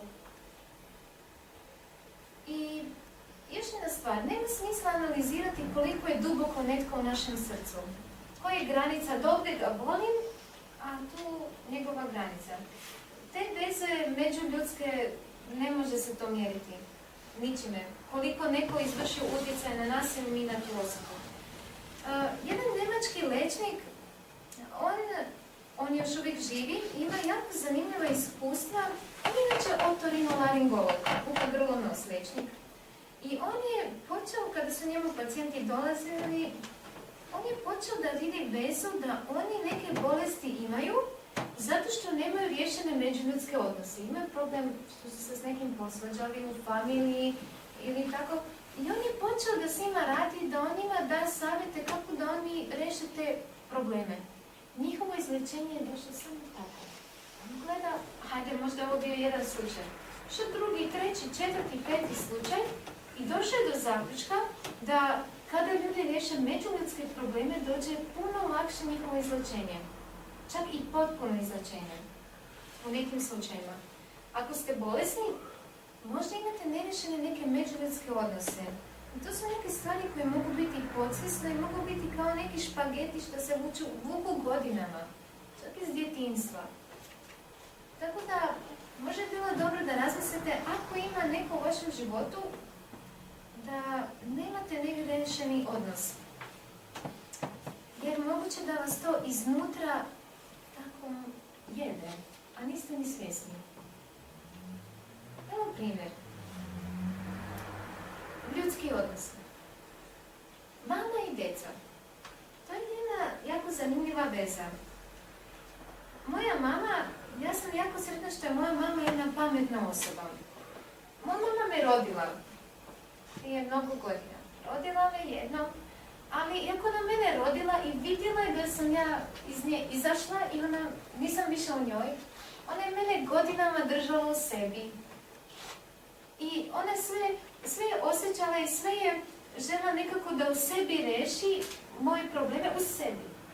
Ali jednom kada sam ja otišla u inostranstvo, pa ne zovem baš svaki dan.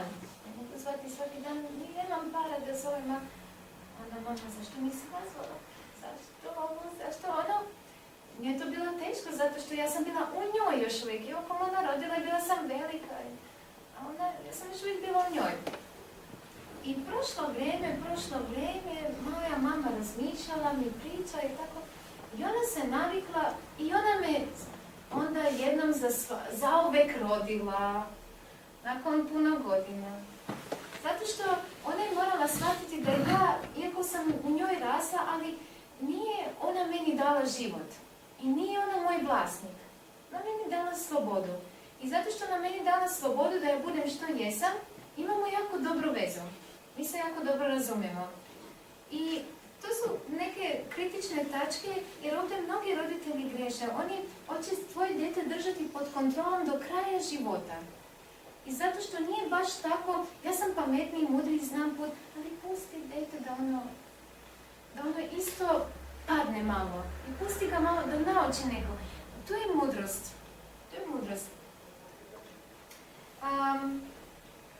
Supružnici.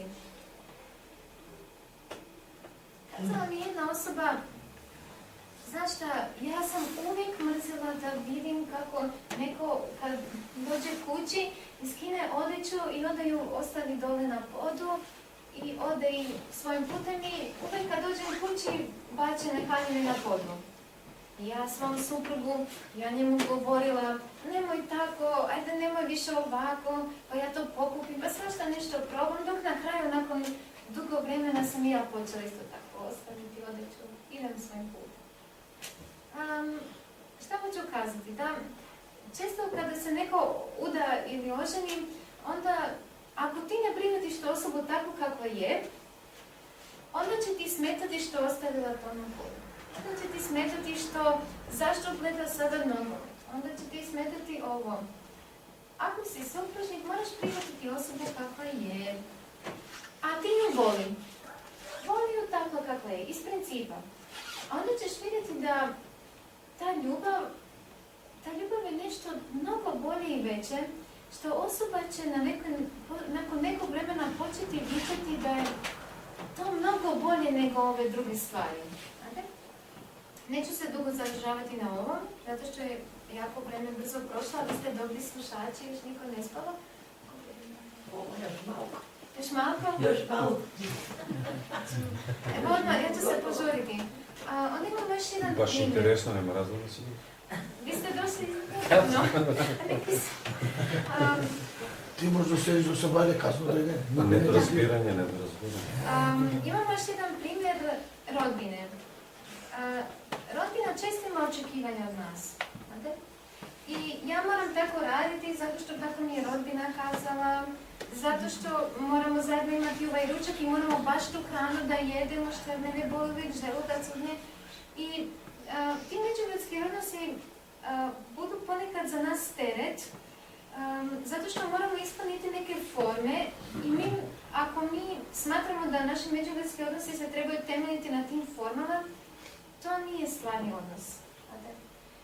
Nije dobra mama ili nije dobro dete ako se vidimo za vrijeme Božića i imamo blagdanski ručak. Ili nije dobro dete ako mami kaže sretan rođendan jedanput u godini, a zove jedanput u mjesec dana. Ali kad ima rođendan da zove. Znate, na tome bolje ne temeljiti međuljudske odnose. Ili osobu voliš ili ne, ali ove forme održavati, to postane teret. I onda ljudi, koliko sam puta ljudi čuje kad kaže joj, dolazi Božić, pa će mi doći rođaci, umjesto da kaže ja se radujem da će doći moj bratić iz Australije, moja rođakinja iz Njemačke, ćemo pričati kako mi želi. A ljudi kaže joj, pa morat ću puno para potrošiti. Bolje s tim ne. Ovdje imamo još jedan primjer susjeda. Tu mnoga zla nastaju. Ja sam bila na nekim mjestima gdje su neki susjedi bili spremni da ubiju druge samo zato što su ovi njih prijavili što su klali svinje u jarkus od njih. Što nije ni higijenski, niti je moralno, niti je pošteno. I onda su ovi kazali da će ih ubiti. To je samo jedan primjer. Ako imate zle susjede, ako su vam nekom nepažnjom nešto zlo učinili, ako imaju neke karakterne probleme što su nervozni, samo viču ili imaju karakterni problem da jednostavno vole činiti zlo. Vole provocirati, takvi su susjedi. Imaju druge principe. Ali vi nemojte tako. Nemojte dozvoliti da njihovo zlo vas promijeni. Vi budete dobar susjed. I baš ta žena koja mi priča o tome da su oni, kad su oni prijavili da dođe inspekcija za tu farmu svinja, što je bilo preko puta, onda kad su oni njoj zapretili da će oni nju da ubiju, Ona se molila Bogu i kazala i Bože, molim te, učini da mi pokažemo da smo mi bolji od njih. U smislu da smo mi želimo njima dobro. I prošlo je mnogo godina, ali ona i dalje njih pozdravila, oni nju nisu pozdravljali.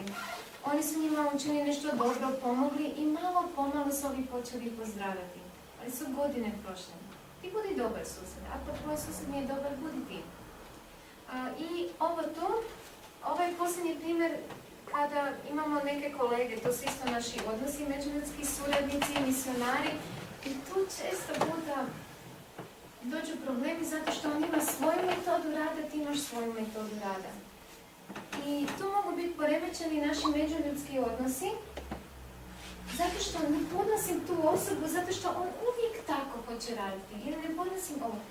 Moramo prihvatiti da nas je Bog različite stvorio. Neko zna dobro da kopa, a neko zna dobro da priča, a neko zna dobro da peva. A ja bih htjela, dobro, neću kazati da ne uvredim Boga, ja sam sretna što mogu da sviram muziku, ali ja bih htjela da sam ja jedna snažna žena, da ja mogu nositi kante, da mogu kopati i graditi kuću, ja bih to htjela. Ali ne mogu. Tako sam. Iako meni kažu tamo, ajde idi van, trebamo grabljati lišće, ja grabljam lišće, grabljam lišće, grabljam lišće, grabljam lišće i nakon nekog vremena nemam baš snagu one ogromne grabljenu veliku masu lišća da ja to ne bih. A ona, neka žena tako, radi samo tako.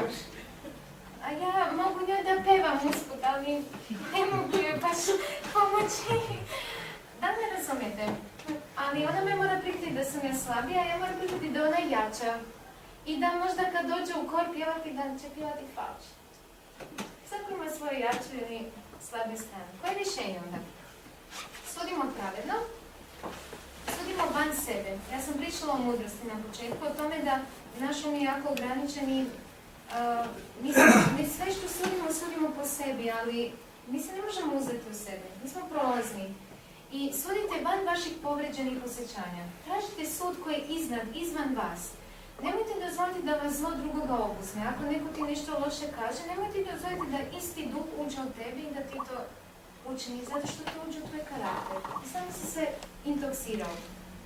Zatim, ne slušaj riječi neprijatelja, zato što na ovoj zemlji ipak i đavo koji radi na našem uništenju, koji ti govori zlo o drugima. Nemojte gledati TV i nemojte slušati kad drugi govore na TV-u o drugima. Bilo to dobro ili zlo. Znate, oni talk show-ovi pa pozovu neku ličnost pa ona priča o ovome, ili onda neki novinar tamo ili neki voditelj priča šta ovaj zlo radi, pa ovaj političar se svađa sa ovim i govori šta ovaj napravio i tako. I ljudi to gledaju kako se svađaju i oni to gledaju. Ali zašto nije dobro da mi sudimo ljudi da su dobri ili zli? Isus kaže ne sudite, da se ne sudite. Prvo zato što mi ne možemo znati što je u dubini jednog osobe. Osoba koja nam se čini dobra, može zapravo biti pokvarena osoba. Mi to ne znamo. Ona se može tako lepo zamaskirati da izgleda da je jako dobra, a nije. A isto tako neka osoba koja je zla može imati neke kvalitete. Najbolje ne suditi. Zato što kada mi gledamo kako drugi ljudi sude jedni od drugima, pa pišu o ovome, pa pričaju da on dobar ili da on loš, onda se u nama stvara jedna navika da mi počnemo razmišljati o drugima i suditi. On je dobar dečak, dobar. On, znao, beži od njega, on tako. I onda ne samo to, mi počnemo govoriti drugima i ovaj drugi počne misliti zlo. Ali mi ne znamo dubinu srca. Isus je nama kazao on je kazao da koji ima uši da čuje, neka čuje. I Bog želi nama dati drugačije viđenje stvari. Ali Isus je da kaže, ko ima uši, neka čuje. Zato što Bog nama hoće dati mudrost da vidimo stvari tačno kao što jesu, ali mi nemamo uši. Tako da mi ne čujemo zato što nemamo uši. I zašto je neko zao? Zašto je neko zao? Isus je kazao, kada je razgovarao sa farizejima što su ga napali, on kaže, zašto ne razumijete moj govor? To se može odnositi i na nas. Zašto ne razumijete kada nam se Bog obraća? jer ne možete riječ moje da slušate. Zašto? Nešto drugo, nekoga drugog slušamo. Kaže, vaš je otac đavo i slasti oca svog možete da činite. On je krvnik ljudskog početka. Oni to njima kazali, oni su htjeli da ga ubiju. I ne stoji na istini, jer nema istine u njemu. Kad govori laž, svoje govori. Šta je laž zapravo? Laž je izmišljotina đavola. Laž nije došla od ljudi. Laž je izmislio prvo đavo i on kad govori, on govori ono što on misli. Ja znam šta je istina. I mi slušajući njegove laži, zapravo on nas mijenja, edukuje i mi postajemo njegova deca. Jer Isus kaže, on je otac. Znači, i ako slušamo istinu koja dođe od Boga, mi postajemo deca Božja. Ako slušamo ono što đavo priča, mi postajemo njegova deca. Ne možemo biti između. Zato što na ovom svijetu postoji ili istina ili laž. Nema između. A meni ne vjerujete jer ja istinu govorim. Koji me od vas kori za grijeh? Znači, pogledajte na moja djela, ja sam ja nešto loše učinio. Ako mi istinu govorim, zašto mi ne vjerujete? Koji je od Boga, reći Bože sluša? Zato vi ne slušate jer niste od Boga. Zato ne slušamo. Zato što mi volimo slušati laži. Ono što nam je ono smeće, što nam je đavo ponudio, što nam je izmislio, nama se više sviđa. Kažem, dakle, kada mi sudimo ljude, moramo prvo shvatiti da ako oni nešto zlo čine, prvo oni su to naučili. Nije zlo od njih počelo. Oni su slušali više đavola i njegove laži, njegove ideje i oni su takvi postali. A imaš jedna stvar. Različito smo odgojeni i različitim okolnostima. Ako je neko postao neka nasilna osoba, možda je on u svom djetinjstvu jako puno trauma doživljavao. Ali mi njega sudimo zato što on takav. Mi to ne možemo znati. Nije izgovor da je neko zao što je imao loše djetinjstvo. Ako je nešto zlo, je zlo. Ali Bog kada on sudi, on uzima takve stvari u obzir. I postoji stvari u ljudima koje mi ne znamo, zato bolje da ne sudimo. I kako da se postavimo prema onima koji nam zlo čine? Da budemo milostivni. Petar je pitao Isusa, Gospode, koliko puta ako mi sagreši brat moj da mu oprostim? Do 7 puta? To je bilo vjerovanje ono vrijeme. Ako mi neko sagreši 7 puta, je to dovoljno? A Isus njemu kaže, ne velite do 7 puta, nego do 7 puta 70. I onda je ispričao ovu priču. I molim vas, budite pažljivi u ovoj usporedbi. On je toliko puno pouke za sve nas. Zato je carstvo nebesko kao čovjek car koji namisli da se proračuna sa svojim slugama. Znači on je provjerio kako su oni upravljali. I kad se poče računati, doveduše mu jednog dužnika od 10.000 talenata. To je ogromni novac. I budući da ne može čim platiti, zapovedi gospodar njegov da ga prodadu i ženu i njegovu i decu, zato što se mogu dobiti pare kad prodaš neku osobu, i sve što ima i da mu se plati. Moje pare. Čao mi je, ne može. No sluga taj pade i klanjaše mu se govoreći, gospodar, večer mi sve ću ti platiti. Šta se onda dogodilo? A gospodar se sažali za tim slugom. Pusti ga i dug oprostimo. Oprostimo dug. A kad izađe sluga taj isti sluga koji mu je bilo tako oprošteno, nađe jednog od svojih drugara koji mu je dužan 100 groša. 10.000 talenata, ovaj mu je bio dužan 100 groša, neku siću. I uhvativši ga, davljaše ga govoreći, daj mi što si dužan. Pade drugar njegov pred noge, ista scena, njegovim moraše ga govoreći, pričekaj mi i sve ću ti platiti. A on ne htio, nego ga odvede i baci u tamnicu dok ne plati duga. Vidiši pak drugari njegovi, taj događaj, žao im bi vrlo i otišavši kazaše gospodaru svom sav događaj. Tada ga dozva gospodar njegov i reče mu, zli slugo, sam dug ovaj oprostih tebi jer si me molio. Nije li trebalo da se i ti smiluješ na svom drugara koji i on na te što si smilovao? I razlije se gospodar njegov i predade ga mučiteljima dok ne plati sav dug svoj. Tako će i Otac moj nebeski, kaže Isus, učiniti vama ako ne oprostite svaki brat u svom od srca svojeg. Koliko si ti dužan Bogu? Koliko si ti grijeha učinio u životu? Koliko zlih misli? Koliko puta si ranio druge? Koliko puta svojim postupcima si više nanio štetu nego što si učinio dobro? I onda kada neko tebi sagreši, daviš ga, daj mi šta si dužan. neću ti oprostiti. Koliko smo mi dužni Bogu? On je nama puno više oprosti nego što mi nama neko drugi zlo učini. Neka vam milost i prašenje bude princip. Kao što u Oče naš molitvi kaže, oprosti nam grijehe naše, jer i mi opraštamo svakom dužniku svom. To je uvijek. Ako želiš da ti se oproste agresije, moramo priznati imamo ih. Dovoljno je da sam ranila neku osobu svojim ponašanjem ili svojim ružnim riječima, to je dovoljno. Molim Bogu da mi oprosti. Ali ako želimo da on meni oprosti, ja moram oprostiti drugima. Ja moram biti milostiva, kao što je meni Bog milostiv. Dakle, rešeni međuljudski odnosi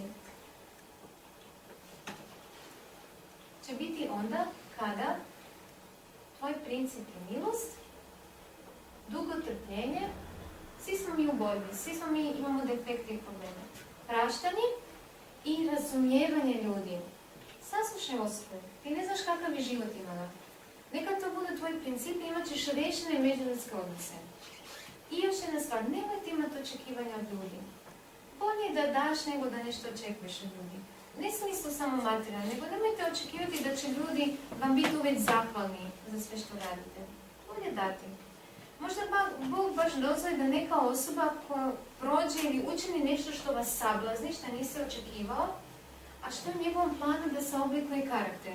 Kao što je priča o izgubljenom sinu u Bibliji, koji, to je sigurno boljelo što on otišao od kuće za oca, ali je to sve na kraju izašlo dobro jer taj sin je shvatio istinsku vrijednost u životu i vratio se kući. Boljelo je to oca, ali otac ga je dočekao, oprostio mu je i on je shvatio da je on bio izgubljen, ali on se ponovno našao, on se vratio kući. Tako da neke stvari što neki ljudi u životu naprave i boli vas i rane vas, možda je to isto dio jednog velikog plana da oni nakon dugo vremena dođu sebi i shvate. Ovdje bi vam mogla pričati jedno zanimljivo iskustvo, ali... Dakle, samo da ponovimo što smo danas naučili. Dakle, psihički uzročnici bolesti su prvo naše misli o nama, o našim vrijednostima, ko sam ja. Znači, od toga se mi razboli se na prvom mjestu naš Kada imamo krivo vrednovanje, ko sam ja? Znači, nije vrijednost u onome što imam, nije vrijednost u visokom obrazovanju i tako. Nije to ona moja vrijednost. Onda moje misle o životu. Kako treba život da bude? Da je život imati kuću, pare, tako. Rekli smo da život to nije. Ja sam prolazan, sve je prolazan što imam. Jedini život, kaže Isus, ja sam život. I naše misli o drugima znaju nam često stvarati bolesti, kao što sam kazala, u slučajeva ljudi što su bili bolesni jer su imali nerešene međuljudske odnose. I ti psihički uzročnici bolesti, oni potiču od onoga što mi unosimo u i što je u nas unešeno. Ali svaka zla misao, ako je već ušla u naš ona se može pobijediti. Kako? Tako što izaberete dobro misao, a ona će ovu zlu misao da uništi. I ostajući u dobrim mislima, ti ćeš i dalje možda čuti zlo u umu, ali ona neće vladati tobom. Nego ćeš ti uvijek ostati onome što je dobro. I tražite čiste misli kao što tražite zrak. Kao što tražite nešto dobro, neku dobru hranu. Tražite ih. A gdje su one? I koji su to? Oni su samo kod Gospoda, zato što u njemu nema tame. On je samo svjetlost. Da, ovaj princip. Prvo misli, onda navike i onda život. A ne da princip naš bude kako život je, kako plivam, šta vidim, gledam, da od toga dođu moje misli. To nije znanost. Na prvom mjestu tražimo čiste misli od Boga i onda tek vidimo put i onda tek idemo putem. Jer u početku beše reći. A početak je dakle u mislima. Ako ovdje rešite problem, sve će se drugo posložiti. Sveća je telu oko. Ako dakle bude oko tvoje zdravo, kako vidiš stvari, sve će telo tvoje svetlo biti. Sve će ti biti jasno. Cijeli tvoje biće će biti u istini. I onda će ti život biti u svijetlu. Neka nam Bog u tome pomogne i hvala na dubokom strpljenju. I ja se nadam da ćemo ovo poslušati. Da dobijemo svjetlost oči, da drugačije vidimo stvari. A to se počinje da tražimo Boga. Da nam on pokaže šta je ispravno. A sada Želim vam kazati da imamo nešto malo osveženje, tekuće osveženje od jednog orešastog voća koji izgleda kao mozak, a koji je dobar za mozak, i od koga smo napravili mlijeko, i to je mlijeko od Oraha. oraha, zato što orah izgleda kao mozak.